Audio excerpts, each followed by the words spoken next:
নমস্কার বন্ধুরা, প্রমিলাস কিচেনে আপনাদেরকে স্বাগত। আজকের রেসিপি ডিমের কারি।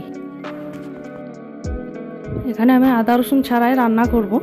তো সবার প্রথমে আমি এখানে 6টা ডিম সিদ্ধ করে নেব। ডিম সিদ্ধ হয়ে গেলে আমি ডিমগুলোকে ছাড়িয়ে একধারে রেখে দেব। আর এখানে আমার পেঁয়াজ কুচি, টমেটো কুচি আছে, এগুলোকে দুটোই আলাদা আলাদা করে পেস্ট করব। ডিমগুলো ছাড়ানো হয়ে গেছে। এরপরে আমি ডিমগুলোকে এরকম একটা কাঁটা চামচের সাহায্যে ফুটো ফুটো করে নেব, যাতে নুনটা ভাজার সময় খুব ভালো করে ঢুকে যায়। এবারে একটা ফ্রাই প্যানে ডিমগুলোকে আমি ভেজে নেব। দেখুন, সমস্ত ডিমগুলো আমি তেলের মধ্যে দিয়েছি। এরপরে আমি এখানে পরিমাণ মতো নুন ও পরিমাণ মতো হলুদ দিয়ে খুব ভালো করে ভেজে নেব।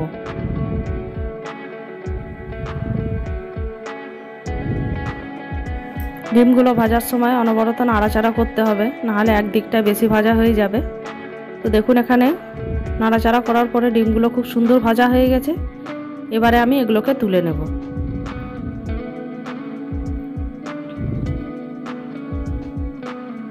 এরপরে ওই তেলের মধ্যেই আমি অল্প একটু কালো জিরে ফোড়ন দিয়ে রান্নাটা করব। তো তেলের মধ্যে আমি একটুখানি কালো জিরে দিয়ে খুন্তি দিয়ে খুব ভালো করে নাড়াচাড়া করে এরপরে আমি যে পেঁয়াজ বাটাটা রেডি করে রেখেছিলাম ওটা এর মধ্যে দিয়ে দেব। পেঁয়াজ বাটাটা দেওয়ার পরে খুব ভালো করে নাড়াচাড়া করতে হবে, যতক্ষণ না পেঁয়াজের কাঁচা গন্ধটা চলে যায়।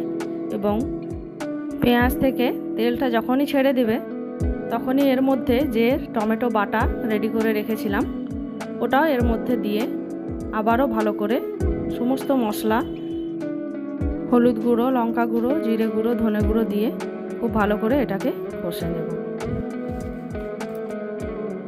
তো দেখুন, এখানে আমি প্রথমে হলুদ গুঁড়ো দিয়ে দেবো, তারপরে জিরে গুঁড়ো, তারপরে ধনে গুঁড়ো এবং সবশেষে লঙ্কা গুঁড়ো দিয়ে পরিমাণ মতো নুন দিয়ে এটাকে খুব ভালো করে কষে নেব।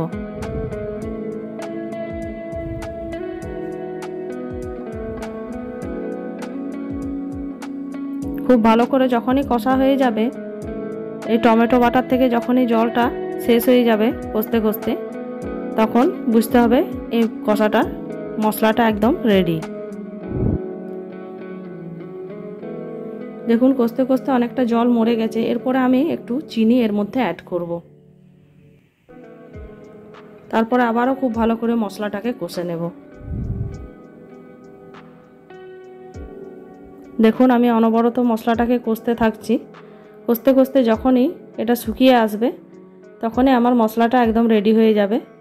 এরপরে আমি অল্প একটু জল দিয়ে গ্রেভিটা ফুটতে দিয়ে দেবো।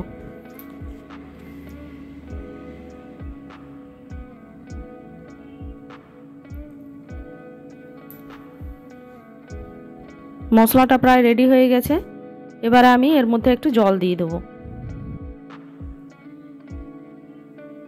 জল দিয়ে এটাকে ফুটতে দেব।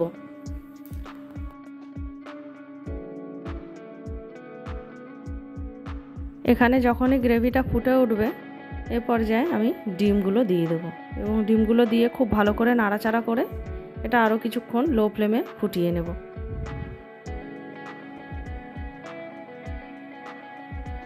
তো দেখুন, এখানে ঝোলটা ফুটতে ফুটতে কিছুটা কমে এসছে।